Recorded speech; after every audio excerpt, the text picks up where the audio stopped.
All right, 11 o'clock on the dot. I am so excited to welcome all of you to this webinar hosted by 15Five on how do you transform managers into coaches. I'm really excited. We've got some great content and I hope a thrilling conversation that leaves all of you with very practical and inspired information that you can take back and immediately begin to transform your organization with. So my name is Shane Metcalf.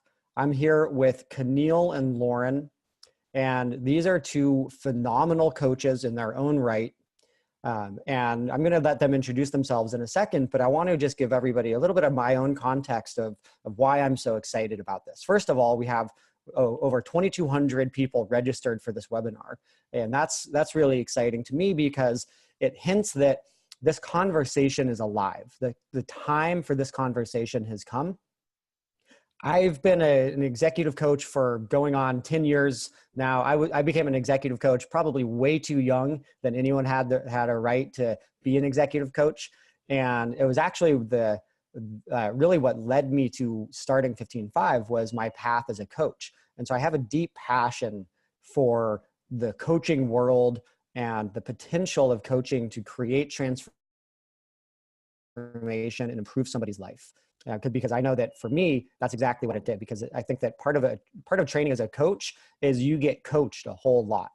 And so I'm sure that is the same for Keneal and Lauren here. They've gone through the gauntlet of receiving coaching so that then they can actually be their best coaches. And so coaching is built into the DNA of 15Five.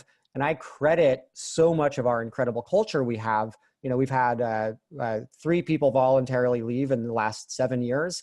And I think it's because we have built a coaching culture, because we're trying to really understand what do people want and help them get it. And so I'm thrilled to be here today. I hope that we deliver. If you have questions, please write them into the Q&A section, not the chat section. And we will be monitoring those and getting to them at the end. And with that, Lauren, I'd love for you to introduce yourself, a little bit of kind of your orientation as a coach and what you hope to be, a little snippet of what you want people to be taking away from today. Super, thanks Shane. Good morning everyone, really excited to be together with you. My name is Lauren Bale. I started as an engineer early in my career and moved into management consulting shortly thereafter, early in my career. And I was a consultant for about 10 years. And in the context of that, spent a lot of time coaching both internally with consultants as well as clients. And 3 years ago, opened my own practice. And recently I've joined Torch, in both of those recent roles, focused exclusively on executive coaching. As Shane said, one spends a lot of time thinking about their purpose and why they're doing this kind of work and getting a lot of feedback. And my purpose is to nurture. And so I find a lot of meaning in this kind of work, the opportunity to help people unlock their potential, unlock other people's potential and become nurturers themselves. So that's what speaks to me about this work. And I'm looking forward to talking through sort of our perspectives on it, my perspectives on it, and how you can bring this into your daily lives as managers. Great. Thank you, Lauren. Good to have you. And Keneal? Hi, I'm Keneal Joyce. I'm a former startup operator myself. I managed many teams, I've been a leader, I've been a founder, and I came into coaching after actually being an academic. I went and got a PhD when I realized that the level of conversation that I wanted to be playing at is different than the one that I had licensed to play at when I was 25 and running marketing at a startup in the Bay Area. I saw my own startup beginning to work against itself, and what had previously been healthy behaviors of the leadership team becoming corrosive and non-productive. And I was really fascinated in that. So I went and got a PhD and discovered in the process that as much as you can understand about humans through a book, there's nothing like a good question. So I eventually found my way back into coaching. And I'm just really excited to be here with this amazing audience I'm watching the chats come in, and So much enthusiasm here in the room. What I think is really powerful about the opportunity for us to be here today is for everybody who's on this call to recognize that you truly do have the ability to immediately make an impact on the coaching culture of your company. You absolutely do. Like, I really believe that 1 minute after you leave this call, you will be more aware of your own internal resources that you have that you can bring to bear to create that kind of culture all around you, whether or not you're going to create a new initiative or program or implement some huge system. It really does come from you. So I'm very excited to explore that together. Okay, so the first question is, I'd love us to actually paint a little bit of the picture of the promised land. You know, if you can actually get your managers to start thinking like a coach, what is possible? You know, what do you transform your organization from and into if you can get this right? I just want to give people a little, little nugget so that they can say, oh, yes, I want that. And it's worth me spending time on this webinar. It's worth kind of staying engaged in the conversation.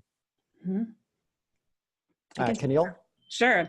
Yeah, I think a big change that I've seen, and I've also been a part of, I've gotten to experience, is shifting out of a culture where blame is present and into one of 100% personal responsibility. So the magic of coaching is by asking questions, and we'll get into more of the craft of this later, but by asking questions, being curious, seeing people as creative, resourceful, and whole, which are kind of fundamental tenets of how I do coaching. And I think it's pretty common practice. By doing that, you create a container where each person can recognize their own impact on the system, their own sources of power, conscious and previously non-conscious, and their own responsibility, which means they can understand better how to create the changes that they want. So shifting out of that kind of little subtle or maybe even super toxic cultures that you find when coaching is not present into one of creativity and personal responsibility, it actually ends up checking almost every manager's box of what they're trying to create in their team. Yeah, and you know, just everybody on the call, just think for a moment, what would your company look like if people were operating out of 100% accountability for their experience instead of blame? And that was the operating system. Like, I mean, that would be such a game changer. Lauren? Yeah, I would add a couple. I think those were fantastic. I would add a few others. I think inspiration and engagement. One of the things that you get in this way of working with people is empowering them to step into their strengths, to step into their full power. And that brings the confidence for them to be able to be more willing to take risks, to work on behalf of the best that they can for the company and for the company's customers. So I think you wind up with an inspired, engaged, empowered group of people on your team and around you that are going to ultimately drive business impact. I think, you know, that's often the question is, where is the business impact piece to this? I think that's a core part of where it lands, is giving people the authority and confidence to go off and do the right things for customers and for the company. Awesome. Okay, so let's take a step back. And just a note, we are not doing slides today, and we're doing that intentionally because we really want to make this about the conversation and kind of allowing some of the emergent wisdom from these two people to emerge. And so if you want to take notes, but we will not be sending out a slide deck. We will be sending out a recording. So just a quick little logistical note. Okay, so it's taking a step back. What's the difference between a manager and a coach? You know, I think it's easy to think we know, or we have maybe a vague sense of what a manager's responsibilities are and what the range that a manager can operate in, and the vague sense of what a coach does and the range of possibilities that a coach operates in. But can you just, I'd love for both of you to define this, how you think about the difference there. I think of as a manager as being responsible for delivering work product. It's like the what of the business. And a coach is responsible for the people capacity of an organization and upskilling that people capacity. What's so powerful about these two things going together in the same person, the manager and the coach, is that they have the context of the business in which they're working with the person. And that means the feedback is really tight. You're working with that person in that business context and can offer feedback that's real to the environment in which they're growing and improving. And two, you can tie it to the business itself such that there's better outcome for the business.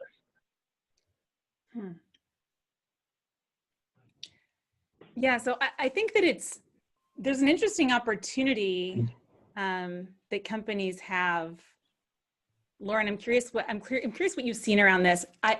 I've seen that there's a big opportunity that's often not grabbed to define and redefine what it means to be a manager. So that word often actually really does vary quite a bit from company to company. And it's a huge piece of building culture is defining that word. And it's fair for what that word means, manager, to change as your company evolves over time. Even a very mature company, best practices evolve and the needs of the business evolve. So I've definitely seen companies where manager and coach, it's the same thing. It's not incredibly common yet, but I am seeing it happen more and more where the manager is being seen as a coach. I think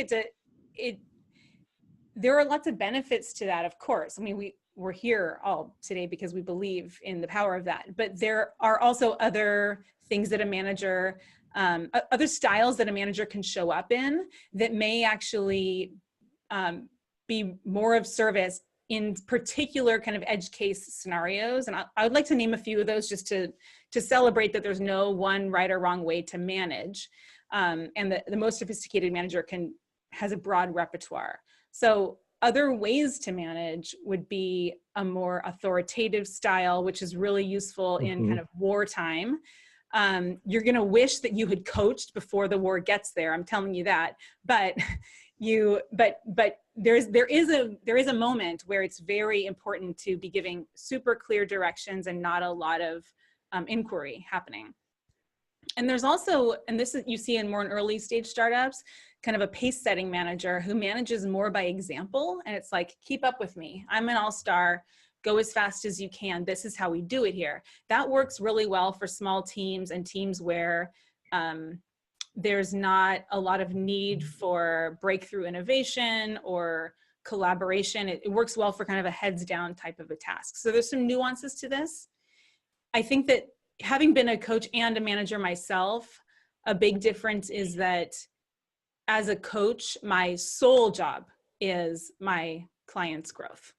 And as a manager, I am balancing priorities of creating metrics in the short, medium, and long term, and my client's growth and how that fits into hitting those metrics and developing the kind of culture that I want. So the complexity in many ways is higher on the manager's side. And it's important as people leaders within organizations for us to have empathy for the manager and the conflicting demands, especially as we're positioning, wouldn't it be great if we all learned coaching, just understanding where they're coming from and some of the risks they might be attuned to, just naming those and being able to give space to talk about them is really, really important to get people on board with us. So this is a really interesting point because it isn't that, I don't think we're always a manager and a coach at the same time, that there are very clear responsibilities that we have as managers of holding people accountable to projects and to deadlines, creating expectations. I think those things all fall under a management hat. But it's what I'm hearing from this is that there's a manager hat and then there's a coach hat. And we need to be versatile as leaders of knowing which one to wear at an appropriate time. And that if you only have a manager hat and you can only lead through the authoritative model, you're leaving potential on the table. And so can you speak to how do you know when to switch hats? And B, if you're only wearing one hat right now, if you only have a manager hat, you only identify as a manager, what can you do to start developing yourself as a coach and start making that coach hat? Cool question. Yeah, I think that, so I've got a couple thoughts to share on that. I would say that this notion of it being two hats, I would say it doesn't have to be quite that bifurcated. I think what makes a really effective manager is if you're able to manage while incorporating some of those things that we were just describing might be under someone who's consistently coaching or as a coach. So it's about how you manage. I think you can manage as a coach if you're doing it with empathy, if you're listening. And all of these things can happen in the normal hard charging context of managing delivery dates and customer issues and whatever it is you're managing on the front line. And so to your question of what does that look like, I think bringing coaching into your managerial style is around not letting go of any of the business objectives, but acknowledging at times where they may be in conflict with some of the personal needs of people on the team. You know, classic example of this would be, do you put your strongest person on the highest need thing or the person who's seeking to learn that? And there's a really great development opportunity for that person. And having an open and acknowledging the challenge and the trade-off and having that conversation with folks as the manager, ultimately taking responsibility to make the call. But I think allowing yourself the vulnerability to be open and transparent about how you're thinking about it and how you're weighing that challenge is already a step towards sort of having both of those hats on at the same time. I think strengthening the way that you listen, being empathetic around what your employees' needs are, really understanding where their needs are, how you can help them with those, and ultimately tying that back to the opportunities that the business presents. Those are the kinds of examples of ways that I think one can be both a manager and a coach at the same time. So Lauren, how do you develop greater empathy? How do you take somebody who isn't, is like a level 1 listener and get them to a level 4? Like, how do we do that aside from working with a coach? Or, right. But I mean, that's a part of it too. I mean, that's a little, right. There's some circular logic to that, but I actually think the most important thing for someone who wants to be a coach is to start by getting a coach. We all do it. Anyone who is a coach has a coach and has been coached, and that's a really important piece of it. So we don't need to go into the details of that, but I do think that's a critical first step. Well, you know what, I wanted something to developing empathy. Lauren, there's something really interesting on that, because I think that what's so fascinating is that we were moving out of an era where coaching was a fringe thing. Only executives got coaching. It was something that was seen as almost, even 10 years ago, coaching was like, oh, there's something wrong with you. You must be on a performance improvement plan or something. And we're shifting into this era where companies like Torch and Sounding Board and BetterUp are making scalable models where coaching is becoming affordable for all managers. We're building 15.5 with a coaching mindset of kind of automating some of this, baking in coaching mindset into technology. And so can you just speak to, because something you said was like, if you want to be a coach, then you need to get coaching. And I think this is a really big truth here that wasn't as available, it wasn't accessible just a few short years ago. So can you speak to why you think that is actually happening now?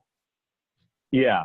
So coaching as, just to add some language around this idea of it being more accessible, coaching as the betterment of the well, the unlocking of power rather than the treatment of the sick or the people who are underperforming.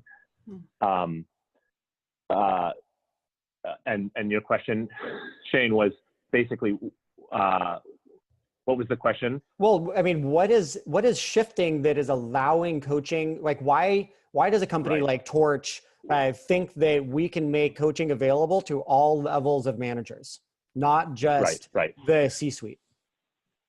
Right. So I think one of the things in being an effective coach, we talked about empathy. How does one develop empathy? Is reducing one's self-orientation, focusing on other people as first, putting them ahead of you. And that is hard to do if you don't feel taken care of yourself. And so that's where I think it becomes an important step to have a coach so that you feel taken care of. You can move from operating out of not to push this on anyone, but many of us operate out of a place of fear. And it's just the response to an environment of uncertainty and the demand. And if we can move to a more expansive way of thinking, live and operate and manage from a place of love, then we can start to do some of these things like develop empathy for other folks, reduce our own self-orientation, think about taking care of other people and then just trust that they will take care of us in exchange. But that takes a lot. That's a pretty big leap of faith to just go there from wherever we all start. And I think one of the first steps in getting there is by having a coach, so that there is someone who can, is on your side, whose primary interest is taking care of you and can allow you to stop taking care of yourself and start thinking about how you can help take care of other people. I love how casually you just dropped that we need to shift from a mindset based in fear to a mindset based in love. That's like this whole kind of radical notion of normalizing love in how we lead and how we manage people, and that it is this starting to think about, it isn't just what can I get from my people around how to have them deliver value to the company, but to actually start caring about, what do you really want? What are your intrinsic motivations? And I think that the business world has been scared for a long time that if we actually gave space for people to think about and we consider, what do you really want? They're gonna be like, I don't want to work at this shitty company and I'm out of here. And that the interests of business were not aligned with the interests of the individual for a long time. And I think that we're moving towards an era where, though it's actually necessary for us to fulfill our purpose as a company, we need to fulfill the interests of the individuals in our company. Absolutely. Keneal, similar questions to you. How do you get somebody that is interested in becoming more of a coach in their management? Where do they start? How does somebody begin that journey? Yeah, it's similar to how I might have answered the last one. I would begin with getting into situational awareness skills.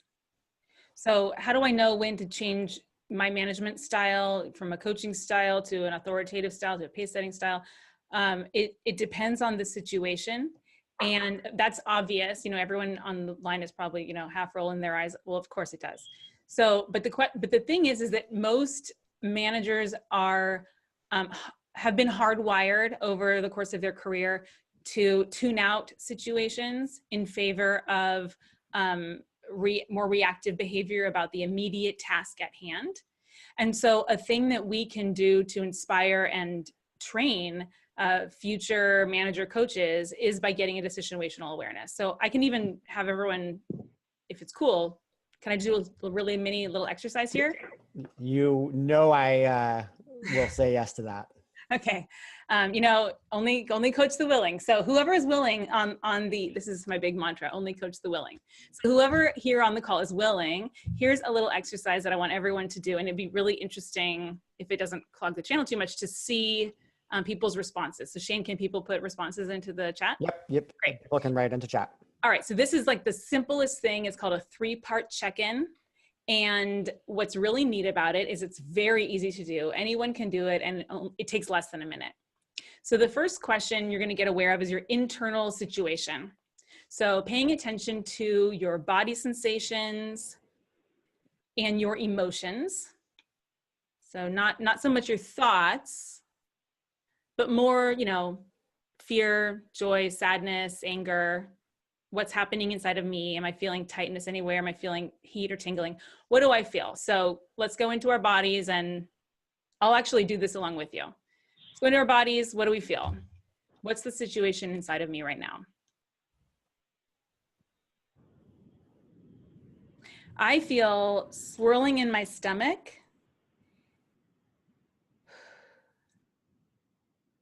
And I feel joy, and I feel fear. Okay, great. I love the answer. So I'm seeing happy, tense, calm, tired, hungry, curious. Yeah, there's such a range of human experience on this call right now. Great. Okay, so then the next step is, what do I notice in my head? So what stories am I making up about what's happening inside of me, what's happening out there, or what might happen in the future? What are my stories right now? One story I have is, half of you guys might think I'm crazy. And my story is that this is either a really awesome thing to be guiding you through, or it's a really, really embarrassing thing. I had the same thought. I was like, this is amazing. Wait, what if this goes horribly wrong? Or this is terrible. I don't know. I just don't know. Okay, so it feels a little risky. Great. So people have busy days ahead. They're not sure what they're going to do with this. How is this useful? I love that. Is this crazy or mind-blowing? Is it? I'm thinking about my cup runneth over. Great. So, okay, then the third step is, what do I notice with you? So now I'm going to tune into the others here. I've been sharing some of what I've been reading, but I'm going to really tune into, Lauren right now. And I'm going to notice, what am I picking up with Lauren? I notice he's smiling and he's waiting. And he's wondering what, I'm making up that he's wanting to know what's going to happen next. Great. So that's it. It's a simple skill building exercise that you can do at the beginning of a meeting. And what it actually does is it helps to bring anyone who's in the room actually into the room and into the present. When we can get curious about our current interface, our current understanding of what is happening out in the world, we're building up our awareness. And that is the beginning of being a coach. Can you say that again?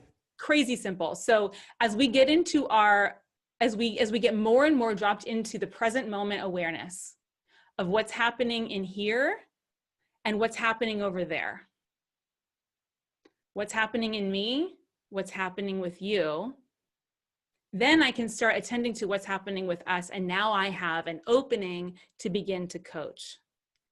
I have an opening where I can start understanding what's the management style that's going to best serve right now. And it's the foundation for any more sophisticated skills or frameworks that you might want to layer on top of it. And there are a lot of them.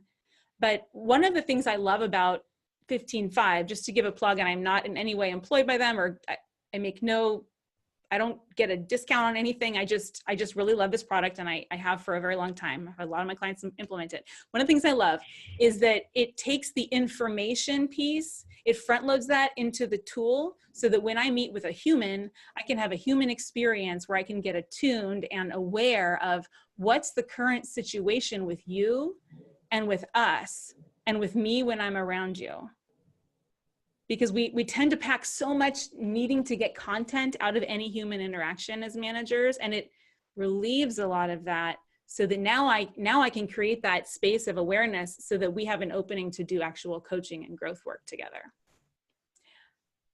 I don't know if I directly answered your question, Shane, but no, this is great. So one of the things that I've loved about my studies as a coach is getting this toolbox of different exercises. And so I think that that's probably something that a coach has a real advantage over somebody that hasn't had coaching training as a manager, is that you have this kind of these exercises, whether it's neurolinguistic programming exercises or just these kind of relational development exercises.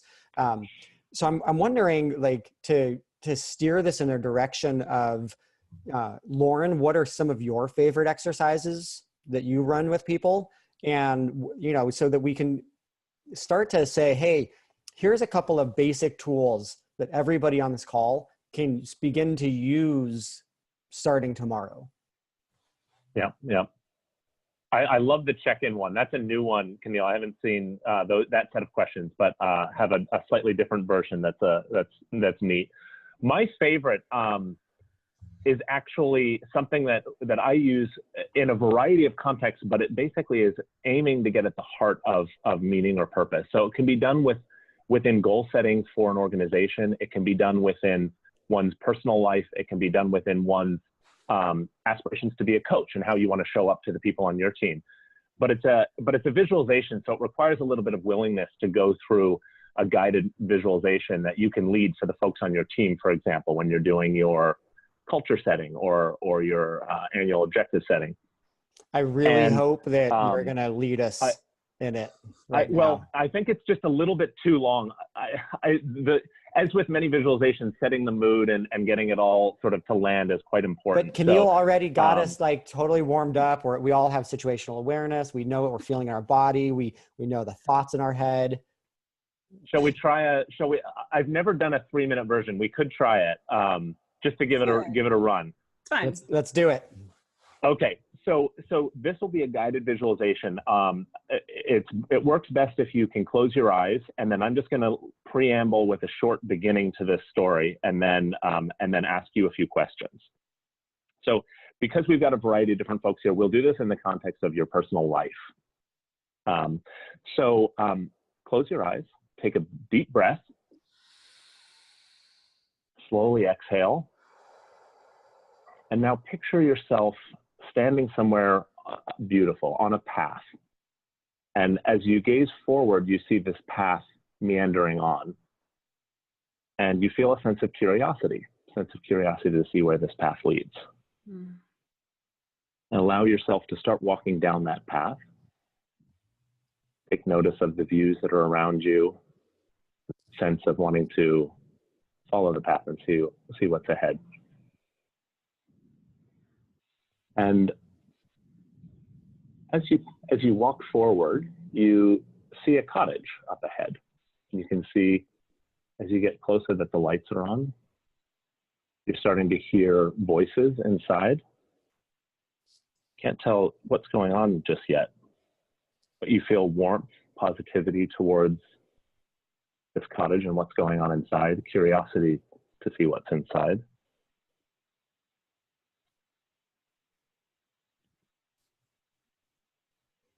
And as you get closer, you can start to tell that there's music playing.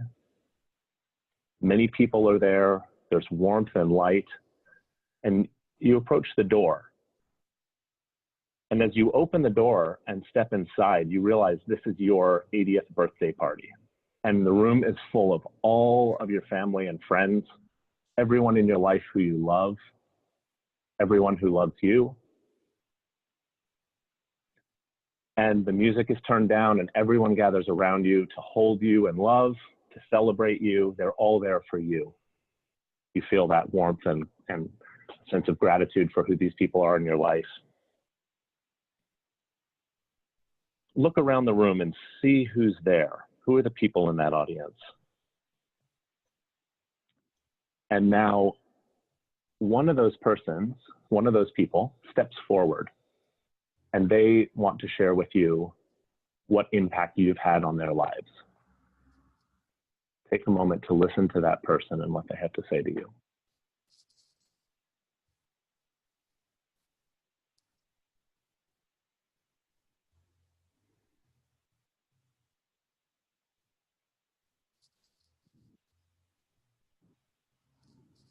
And as you receive that message, hang on to it, put it somewhere safe so that you can refer back to it again.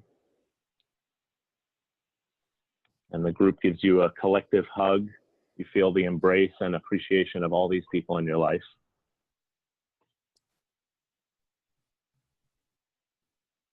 And you step back out of the cottage. You bring your awareness back into the room, to the seat that you're in or the feet that you're standing on.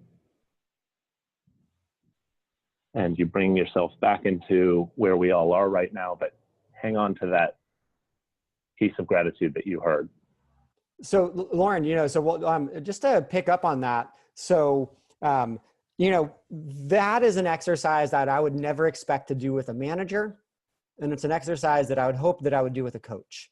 Can you speak to a little bit of the paradox of, as a manager, in many ways, you have to be interested in the company's interests. And as a coach, and I think this is, Keneal had mentioned this, that, her orientation is towards what does my client want? And so how do you balance a little bit of that, potential conflict of interest there? Yeah, it's tough. So I think that's worth acknowledging right off the bat. And I think that acknowledging that is an important part of the conversation between team member and manager. Is we're in a constant dance of working for a business with business objectives, but we're also here for you and your development. And most of the time, we will be skillful in navigating that such that it's a good outcome for everyone. There will be times where they are against one another. And we can have an open conversation about how we handle that.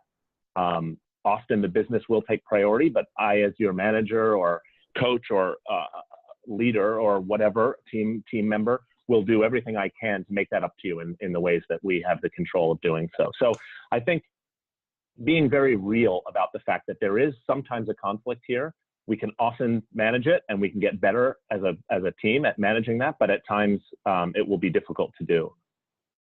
To your point about that being a more advanced, not advanced thing, but more of, it's a little bit further out there, right? And so how does one break into that? I guess I would suggest to folks that part of being, it's really easy as a manager to forget how much implicit power the folks on your team believe that you have. And despite the fact that we all live in a world where we're striving for, flatter organizations, non-hierarchical organizations, you're still doing their performance reviews, you're still providing feedback on them. And I think one of the things that takes some degree of willingness to take the risk is to open yourself to your team, to the people that are on your team, and to be vulnerable. And I think that's a fantastic first step for folks to consider. And I think in doing that kind of, by the way, one can do that by talking about things that you're working on in a business context to not be quite as risk-taking. Or another less risky way to be vulnerable with people is to talk about your personal life, to share about happiness or challenges or things that are going on in your personal life. And that starts to build the willingness to explore in these other ways and to try other things that may or may not include visualizations when you're talking about your development or the kinds of objectives you want to achieve as a team and as an organization. So I would say, work up to this kind of stuff. It obviously requires a degree of intimacy and of trust with your team, between you and your team. And I think a great first step for that is to take the first risk yourself as the manager and share something about yourself. Be vulnerable. Take a risk with your people and demonstrate through action that you're willing to be vulnerable with them in the same way that you're asking them to be with you by accepting your coaching. Okay, so this is really interesting. And I think that is a really important piece. I've often found that the hardest part to somebody opening up and sharing something that's a little more off script and not what you're typically doing as a manager, how do you begin that process? Like, what's the right opening? Say you've been managing somebody for 2 years and you've been doing much more of a command and control style. And then, you came to this webinar and you're like, oh, okay, should be a little more vulnerable, lead with vulnerability with my team. Where do you begin? How do you start that process? Yeah, one thing that I've seen work really well is to introduce vocabulary that allows everyone to understand that you're taking a risk or trying something new. And one organization where I was actually involved in coaching several of the leaders in this organization adopted this language around the use of courageous conversations. And so if I was going to take a risk with you, Shane, and I wanted to share something about myself or about you that left me feeling uncomfortable, or I just was coming into the conversation knowing that this was going to be hard, I could just say to you, because we have an understanding of what it means to have a courageous conversation, Shane, I want to have a courageous conversation with you. And what that would mean to you, indicate to you is, okay, tune in and listen. I'm about to hear something that's difficult for Lauren to deliver. And I'm going to be slightly open-hearted in how I receive it because I understand he's coming from a place of sensitivity or vulnerability when he shares this. So I think having defining some language or a vocabulary around when and how you're taking risks can help people anticipate it in a way that it's not like you're just dropping it into the normal conversation. They realize, okay, we're going to try something different here, and I need to be more generous in my interpretation of what I'm about to hear. Yeah. Yeah. We recently did a training at 15.5 on radical candor. And it was really fascinating because by giving people the language of radical candor and, obnoxious aggression and ruinous empathy, all of a sudden there was all these people going up to other people in the company and saying, hey, I have some radical candor that I'd like to share. And it was all of a sudden they had the language, which kind of gives the permission. And so it really does seem that that having shared language is such a powerful kind of platform to begin with. Just a quick note for everybody that has rejoined. So sorry about that. We had a snafu that kicked everybody off. So many of you rejoined. Thank you so much. We're still trying to figure out how to get Camille back on. For some reason, I think she joined maybe as an attendee, not as a panelist this time. So we're trying to get her back on, but we're just going to hold the conversation down. Thanks for coming back. Our apologies. For people that had written in their questions, we did sadly lose the Q&A. So if you have another question, please put it in the Q&A and we will get to it. Another term that I really love is vulnerageous. You know, so this like kind of vulnerable, courageous conversations. How do you, because your role, you're coming in as a third party coach. You're not actually coaching people internally at a company, right? Is that correct? That's right. That's correct. And so can you just say a little bit of the power, like, is there a difference between being a third party coach that isn't associated with that isn't an employee of the company, and being somebody that comes in from outside of the organization? Do you have different levels of permission? Are there things that you can do as an internal manager coach that you can't do as a third party coach, and vice versa? Yeah, that's an awesome question. I mean, I think the reasons why you have some additional latitude and perspective as an outside coach might be a little bit clearer, but just to sort of restate them, because you're not involved in the organization, you can take more risks in what you share with an external coach. I think my observation is it typically lends itself to more quickly to getting to vulnerability, more quickly to acknowledging challenges or blind spots, more openness to hearing feedback, that kind of stuff.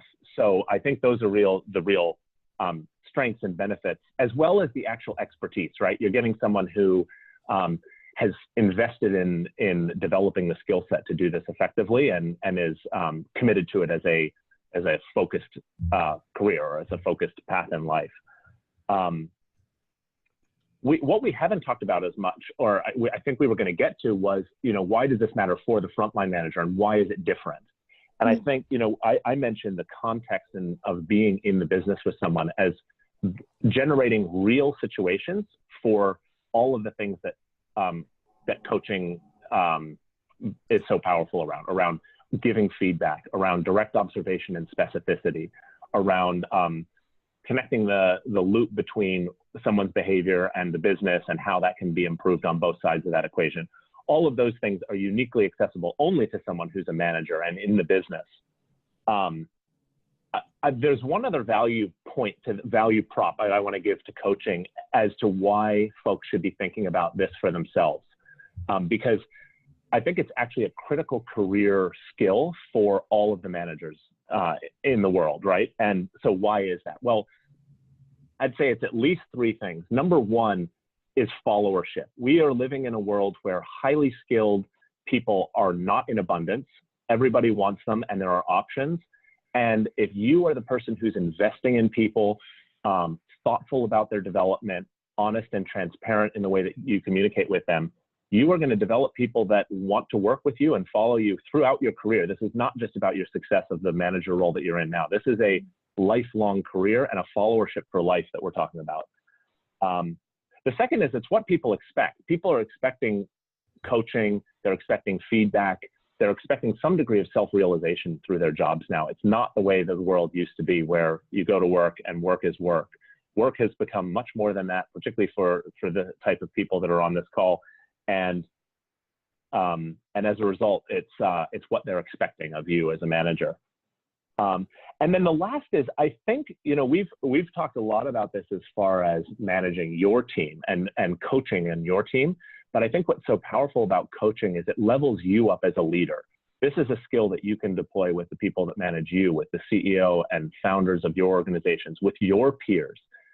this is a mode of operating within a business that allows you to create peer-based relationships with people that, hierarchically may not be your peers. Well, and back to this point we were making earlier, that on the journey of becoming a better coach or becoming a coach, you get so much coaching. And so if you're encouraging your managers to become coaches, they are going to become better managers. They're going to become better people. They're going to be tapping into what their intrinsic motivations in life are. They're going to be more engaged, happier, fulfilled.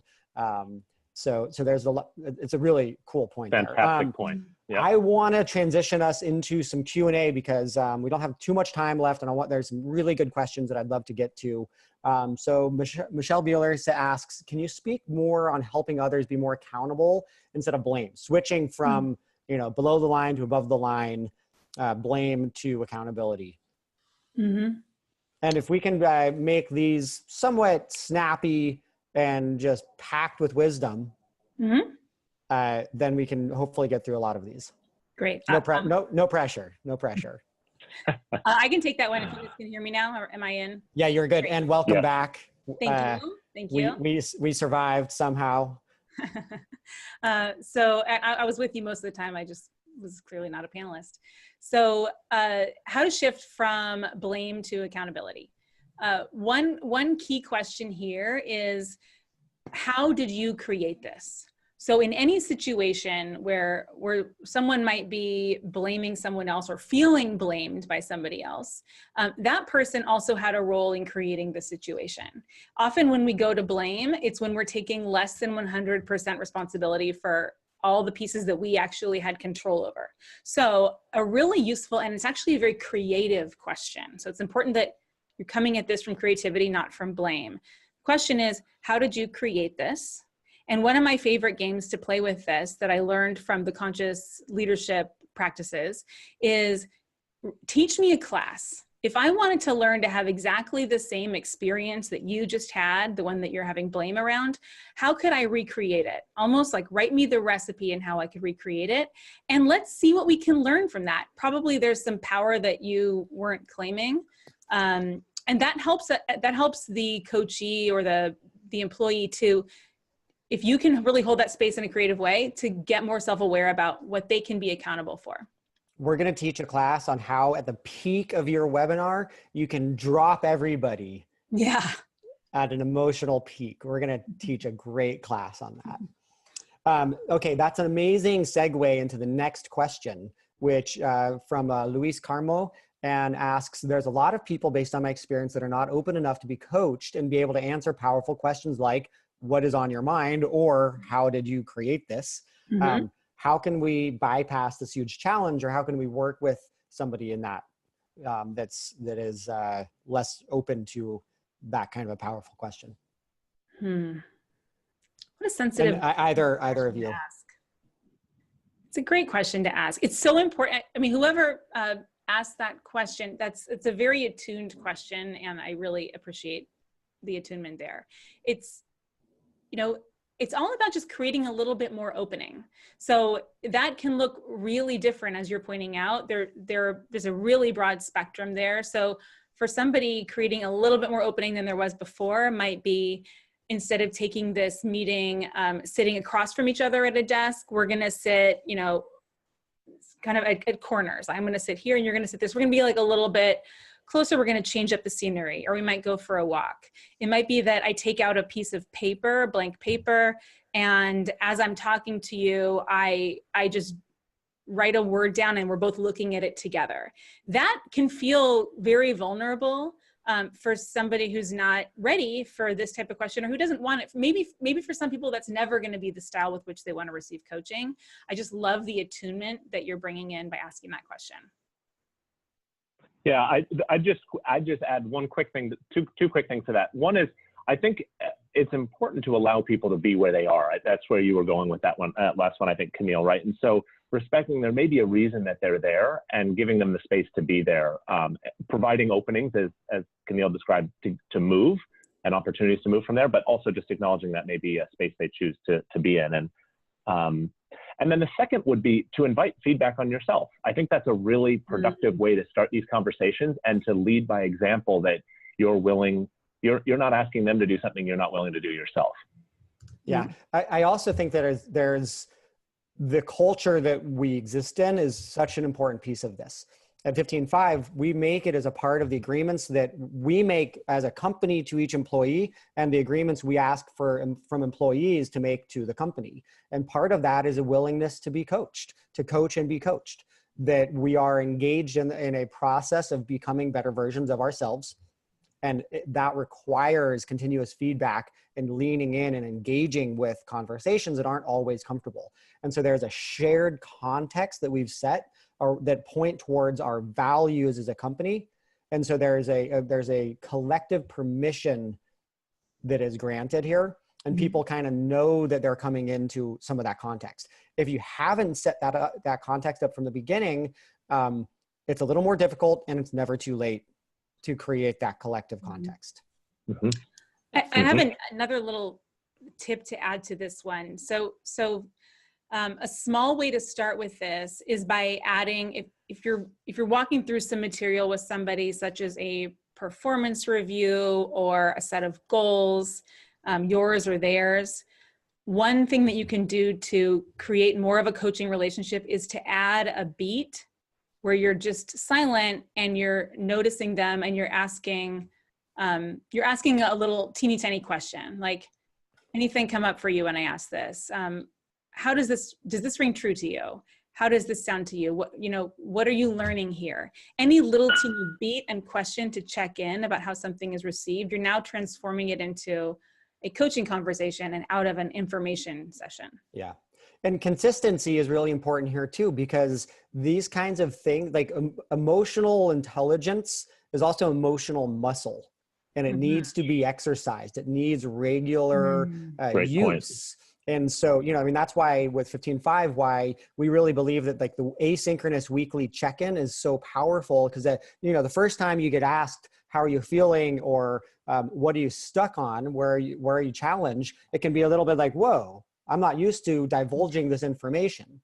But on my, whatever, I don't know how many weekly 15.5s I've written at this point, 7 years in, it's a lot. That's second nature, and it's second nature to everybody else that's using that. And so you want to create consistency, which is again why people just kind of suck at asking awkward questions on a regular basis, which is why we automate part of that process. But that's something for us to think about, is how can we be consistent in these types of conversations? Okay, I'm going to move on. Nina Boychuk asks on behalf of another panelist. Thank you, Nina, for surfacing this one. Can you talk about techniques for creating shared values as opposed to imposed values? Co-create them. Don't write them for someone. Motley. Okay, go ahead. Well, I'm sort of being facetious, but I think that is kind of a core piece of it. Particularly if we're talking about at the company level, that's a little bit different than if we're talking about the culture within a team. So let's start with the team, because that's where you have the most control and the immediate opportunity to make a change and to rewrite how you're doing it. And I think the most important step there is to co-create that culture by eliciting input from everyone. Spend a half day, go to a conference room or go offsite or do something, and spend some time investing in how you want to relate to one another, how you want to talk to one another, what language you want to use, what cadence you want to have for checking in on how you're doing with those sorts of things, and co-create the whole thing. It's great. Motley Fool does something really interesting that I've always wanted to implement at 15.5, but I haven't yet. And it's they call it the X value. So they have their core values as a company, but then there's the X value. And the X value is the individual person's own personal value that they bring to the table, and they make space for that. Love that. And I think that that's a really big way of it not just being imposed, but like actually creating official permission to say, hey, your own personal core value and values, they're a part of our core values. Part of it, totally. The people make the place, as Ben Schneider said. I mean, there's always an overlap. My mantra is there is always an overlap. There is always an overlap between an individual's values and a company's values, or a team's or a country's. And curiosity is how you find it. So igniting curiosity helps you get to those shared values. Awesome. We're going to just go over a little bit. Can you both of you hang on for a few more minutes? So Yeah. if you need to leave at the end of the Yeah. hour, it's great. Thank you for joining us. We will be sending out a recording. And if you can stay on, we're going to power through these last questions. Okay.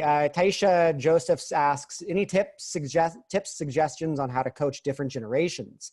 How does coaching millennials differentiate from coaching Generation Z, for example? Good question. It's I have this, and can we speak a little bit? I think that there's this idea that, only millennials want fulfillment at work and self-realization at work. And I'd love to just hear your thoughts on, if you think that's bullshit. Is there some truth to that? And yeah.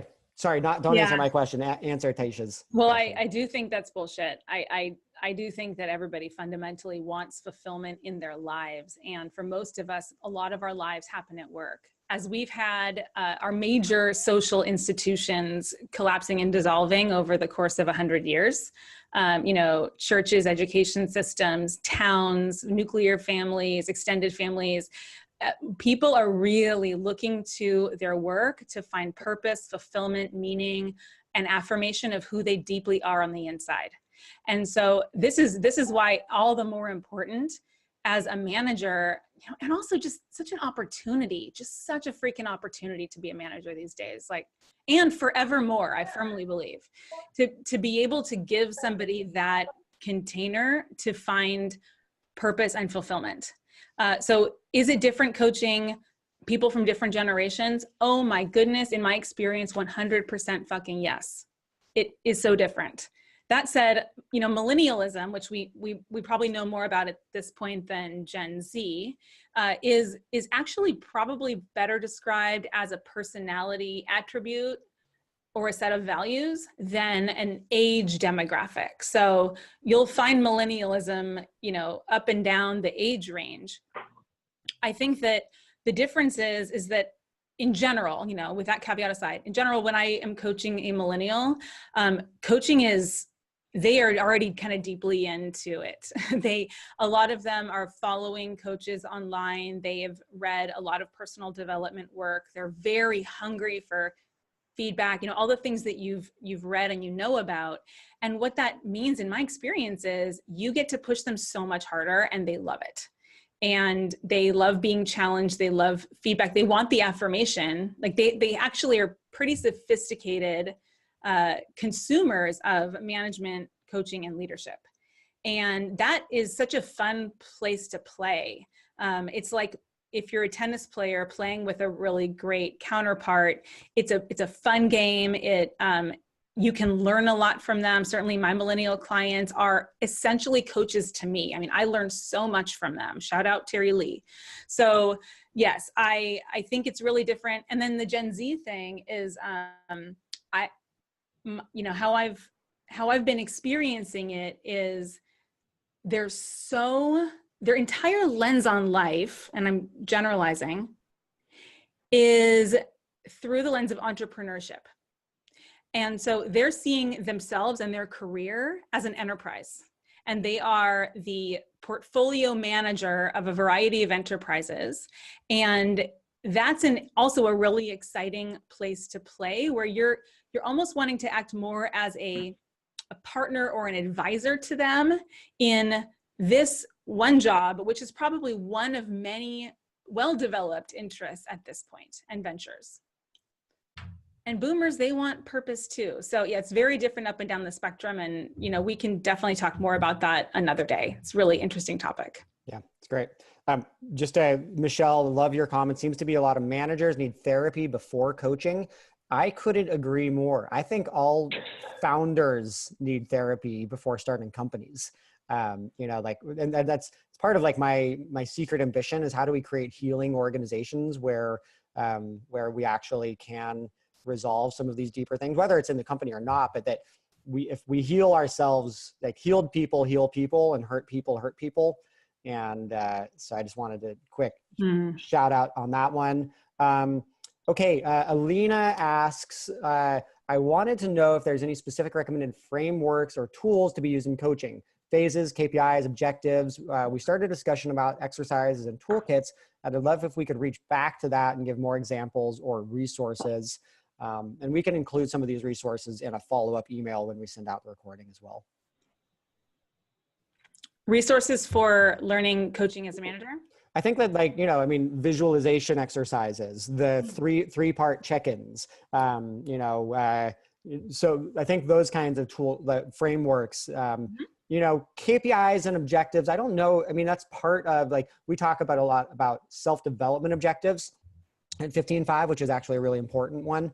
And so it's, you know, you're creating your business objectives as a company. Also create self-development objectives. What skills do you want to learn? How do you want to be growing in your life? Like, you know, 2 of my self-development objectives are to, like, become a better swimmer.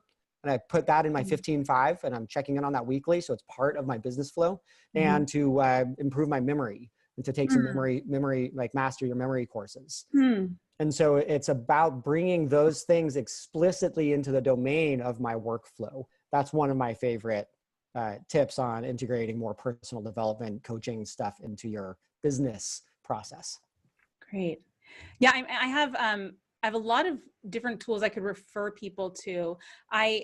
I'll share a couple of my favorite books, and then I have a tool that you can download that I can offer you as well. So 2 of my favorites are Leadership and Self-Deception, I think is a fantastic book that provides a really useful framework, especially if you're in a culture of blame. I love 15 Commitments of Conscious Leadership from the Conscious Leadership Group.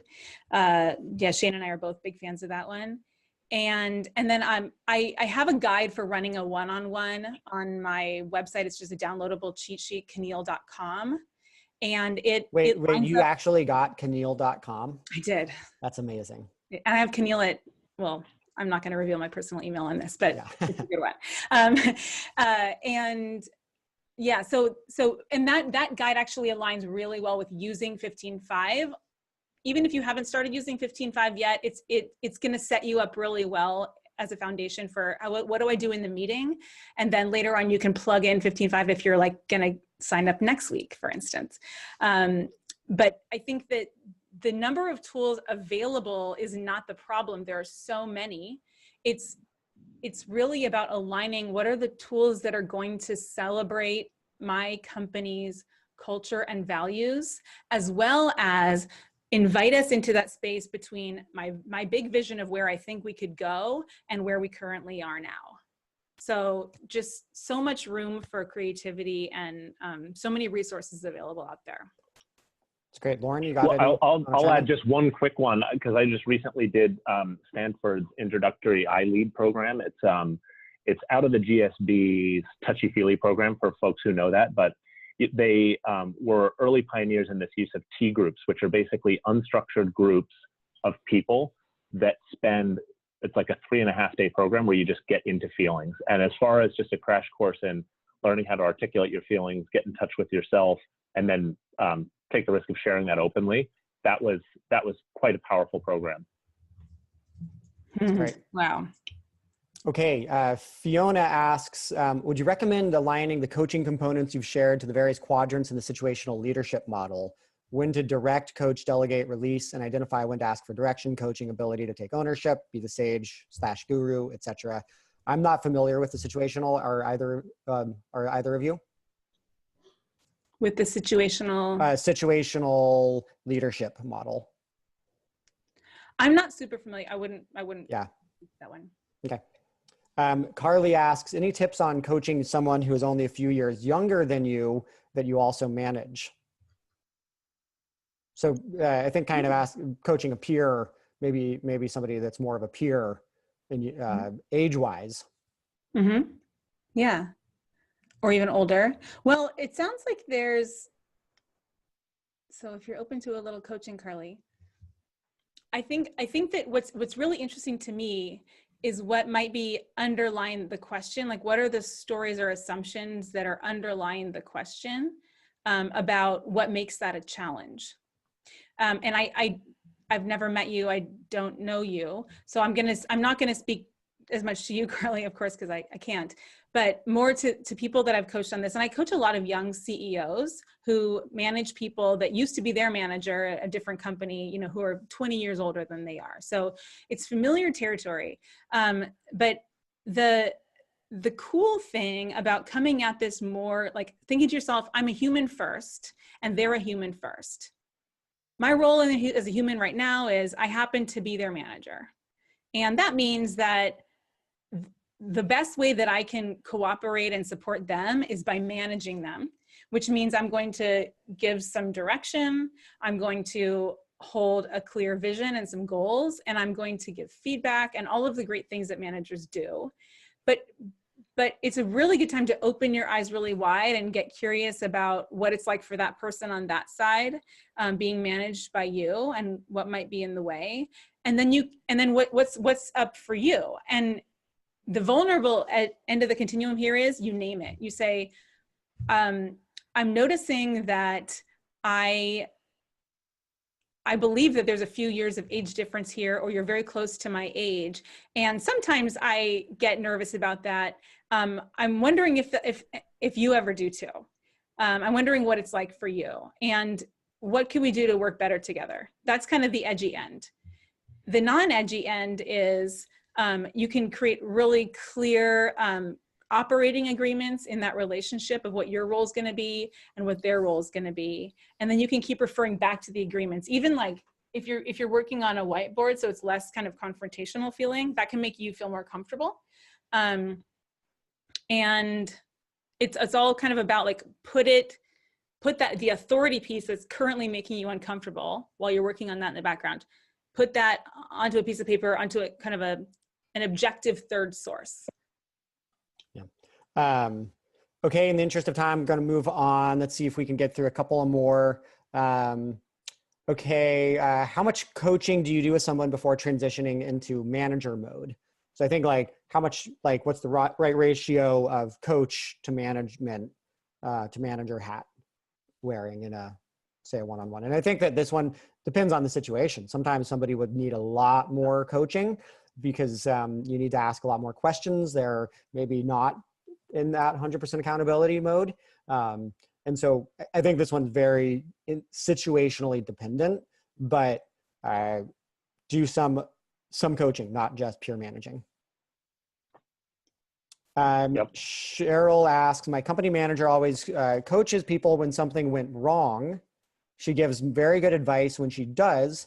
How do I get her to do this more often, as you say, with more consistency? Great question. When actually, I thought that question was going to go somewhere different at the beginning of it, and was going to and was particularly excited about it. But it's still a fantastic question.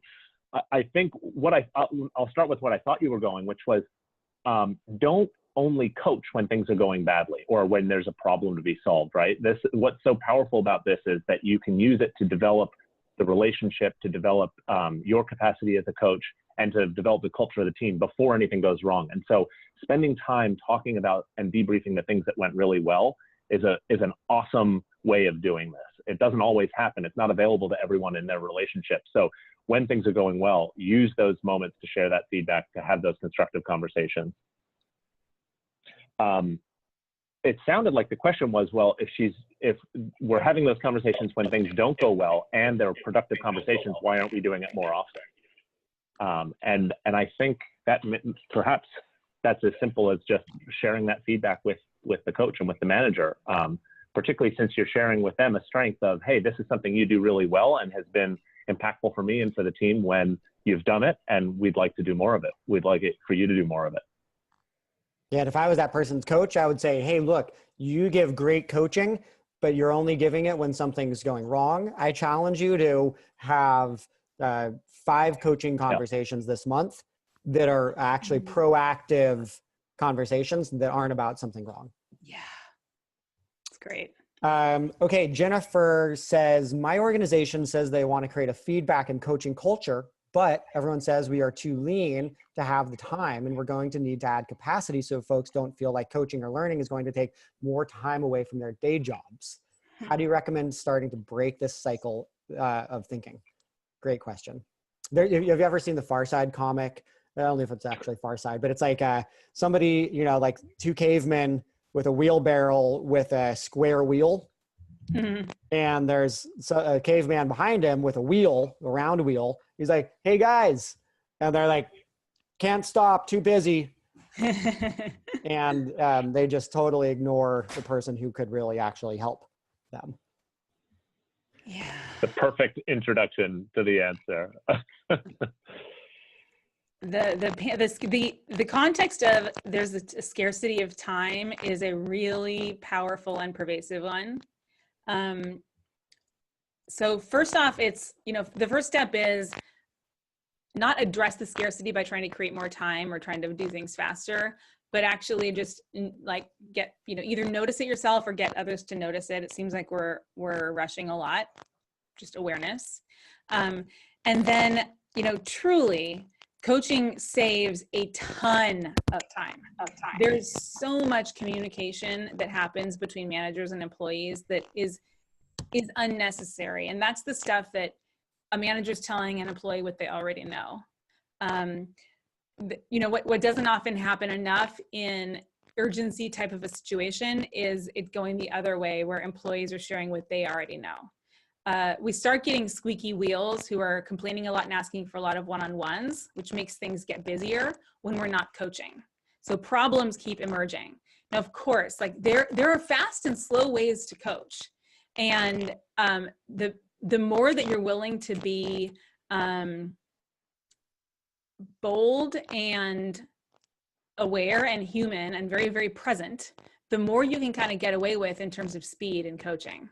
So I would say to you that there's a piece of this that's organizational work that you're trying to get other leaders and managers on board with. We want to change the culture, but also that's a piece of permission that you may or may not actually need in order to start making a serious impact on this. A lot of it's going to come from you role modeling a way of being that is compatible with both long-term learning and development and coaching and kind of more wartime, time scarcity, resource scarcity mode, which is a thing that just happens. It's part of being in an organization. So great opportunity to learn boldness and role modeling.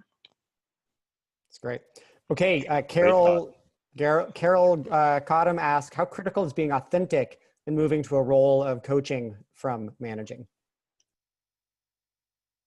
100%. Yeah. Why? Just a short thoughts on why that's important. I think in a coaching relationship, lack of authenticity is tantamount to dishonesty. I think it just breaks down the willingness to have real conversations, to be vulnerable, to listen to one another, to grow empathy. It breaks trust. Yeah, right. Yeah, I think that you know, in my coaching training, we talked about like the foundation of good coaching is the ability to create rapport, because as we build rapport, it's like the truth-telling bandwidth increases, and so authenticity builds rapport, and rapport is what makes coaching magical versus transactional. Mm-hmm. I mean, and I would point to mirror neurons. So when I'm authentic, your mirror neurons are going to be aware of that, this is a thing that your brain actually does, is it begins to feel the same way I'm feeling. So if I'm in your presence and I'm being authentic, you will begin to experience yourself being authentic. And if I'm authentic and you're authentic, we have a massive opening to grow. Okay, we are running super tight on time. My people are telling me that we should stop answering and we can answer them on a blog. I'm not going to do that. We've still got almost 200 people on board sticking with us. If you need to go, but we're going to just hang out and we're going to do this, and we're going to do this in lightning rounds. All right. Okay, how would you implement a 3-part check-in of the visualization in a meeting setting? 20 seconds or less. Okay. I do it usually, okay, welcome to the meeting. We're going to do a 3-part check-in. We're just going to go around the circle really quickly, and everybody please share something you're feeling inside, something you're thinking inside, and something you're noticing about who's here in the room. And they can do it in less than 30 seconds. It's very fast and it's really transformative. Lauren, how do you do visualization in a meeting? Oh, I think that's different. I wouldn't do that in a meeting. I don't think that's the way to kick off a meeting. I think that's part of a journey that you're having with a group of people. I think though you could do a very short breathing exercise. It just depends on the willingness of people to do that kind of thing. Not everyone has bought into that, but you could begin a breathing meditative type exercise to open a meeting before doing a check-in like the one Camille just described. I do. We have company all hands meetings, and I do 5 minutes of all of them before they start with some kind of an exercise like this, a guided visualization, meditation. So company all hands before getting into the hard stuff, great opportunity to do this stuff. People might resist it a little bit now, but everybody like sometimes it takes emotional courage to even start something like this, to do something different. It does. So it's often you are the biggest obstacle to creating something like this. Okay. That's a great point, Shane. Brandon Lineberger asked, someone else asked the question, but I liked it. How do you lead this change from a middle level of management if the tier above is not participating in this style of coaching? Well, I think you start with, oh, go ahead, Camille. I think we're going to say the same thing, Lauren. You point it back at you. So, you know, when it starts really working and humming for you and you're sharing your results and people can see the impact on your team, they will follow you. Absolutely true. So we spend a lot of time, especially like those of us that are trying to take care of entire organizations, worrying about what everybody should be doing. And it can be so frustrating because they don't see it. They don't see it like maybe we do, but they will see it if you're doing it. Yeah. At this program I just did, I was in this T group setting. I said to the group, guys, I would love for us to get deeper. Are we willing to be more vulnerable? And everyone looked at me incredulously and they were like, well, then be vulnerable. Start with yourself. And it hit me like a ton of bricks. Like, who am I to ask a group of people to be vulnerable? Same idea here. Instead of asking for an organization to become an organization of coaching, begin doing it with yourself. Yep. And hire Lauren to come in and coach your mid-level managers. Okay. Don Pullen asks, when you identify that somebody doesn't have the attributes or skill sets to meet tactical or strategic goals, do you employ coaching or managing? And I think this is both. It's again, so individual. Like, have you done strengths awareness? Do you have radical strengths alignment for that person? Are they using their strengths? Are they in the wrong role? Those are all places that you can kind of begin, and that coaching is very applicable. But sometimes people just actually need more clarity of what's expected of them as well. Have you set proper expectations, or is this all news when they're not performing? Was that okay. your answer? Yeah, that was, I'll go on. Any tips on, Jared asked, any tips on coaching seasonal employees and seasonal managers? Interesting. I mean, there are fantastic coach training programs that you can come in and do with your managers and employees. And it actually, you know, you can have it be a very long-term type of a program, but you can also make it half a day to give some basic coaching skills and begin to open up people's eyes and minds. It's very, very effective. Like, a lot of coaching skills are quite deep, and it's a long-term authenticity play, but then there are some kind of tactical skills that those who are really hungry for them can learn quickly. Okay, Anonymous asks, tips for day one in a new job, new company managing a large multi-level team. Sounds like it has been a culture of blame, but want to move to a more collaborative model. Wow. Sounds like a cool challenging challenge. Yeah. How about just starting with acknowledging the observation that you just described there, and testing, probing to see if that's true, and then enrolling folks in a vision for what it would look like to change that and how you collectively could do it. Get folks involved in rewriting a new way.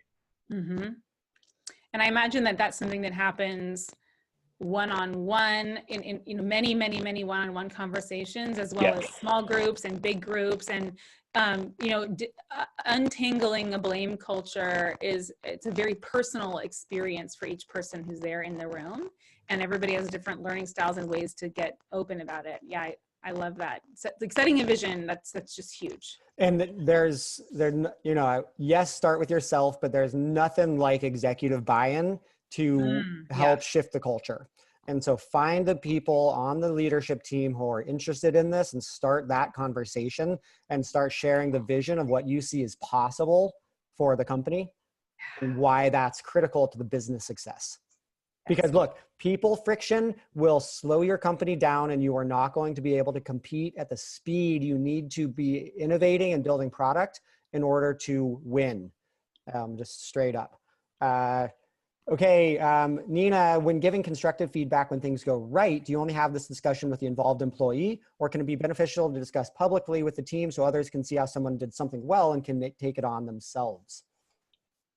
Absolutely. Culture is built largely through behavioral norm enforcement. So, and enforcement sounds like a harsh word. What it basically means is we give awards, whether it's status or attention or praise or resources, to those who are enacting the behaviors that and the ways of being that we most want to see here. That's one of the only ways that we can actually, as humans, see what our values are, what our shared values are, is how we do that. So yes, those are great opportunities to maximize for public consumption. This is something that went really well, and make that person a role model. Keneal, we are hearing some feedback from you. I don't know if you can adjust your mic or try a different one or something. Okay. Okay, how do you create job responsibility as a coach, keeping the candidate's personal interest in mind while driving towards the business needs? So yeah, something we've hit on a couple of times in this things to say on this one. I will just say, I always start with what the personal interests are, because if I can create alignment with what the person truly wants, I'm going to get them I'm going to get long-term benefit. If I compromise their personal interests in favor of business interests, I might get a quarter or 3, maybe 18 months of them, and then they're going to leave my company. Mm-hmm. And so I always drive towards personal interests first, and then how that fits in with the business interest. But it's always in that priority. Yeah. And that is why in 7 years, we've had virtually zero. We have 3 people in 7 years leave 15.5. And I believe it is because of that sequencing of those 2 priorities. Mm-hmm. Yeah. Okay. How do you create, we just answered that one. How do you balance the needs of hard skills coaching with the leadership skills coaching? Is there a ratio you would recommend? Do both. Yeah. Do both, but I think the implicit to that question is, don't overwhelm. If you're really focused, if what the person is developing at that point, or if the most important need is the hard skills development, I think it's important not to overwhelm. We all only have the capacity to grow so much at a certain rate, and so I think just taking that into account when you have multiple domains in which you're working with someone, recognizing that if they're striving in another area, they may have less capacity to grow in a second area. Great. Okay, and last but not least, Arafaldi asks, can you suggest specific powerful questions to help people with fixed mindset learn to develop a growth mindset? Mm-hmm. And I'm going to not answer the question, but I'm going to say, have them read the book. Like, read Mindset, listen to it, send them summaries of it, say, hey, I think this is really important. This changed my life. I think it can make a very positive impact on you. Like, there's nothing going to be better than having somebody study the core material. Mm. There's also like simple ways. My son's soccer coach actually sent us home a handout on this, and it was so simple and fantastic that I'm probably going to give it to my clients. And it was just, when you're wanting to give feedback, making sure that you're saying, hey, I saw you struggling there and you kept going. And what was that like for you? Like, I thought that was awesome. And praising more, you persevered through failing, or you failed and here you are still, and that was hard for you. And like, honoring the challenge is a big piece of building the growth mindset. Lauren? I love that one. Okay, people, thank you for sticking with us to the end. I really enjoyed this. I got a ton out of it. I'm inspired. I hope everybody is taking something very valuable. Um, and we will send the recording. You all rock. Thanks for taking your time. Let's build transformational organizations. Thank you so much. Thanks, guys. Thank you for being here. Thank you. Thanks, everyone.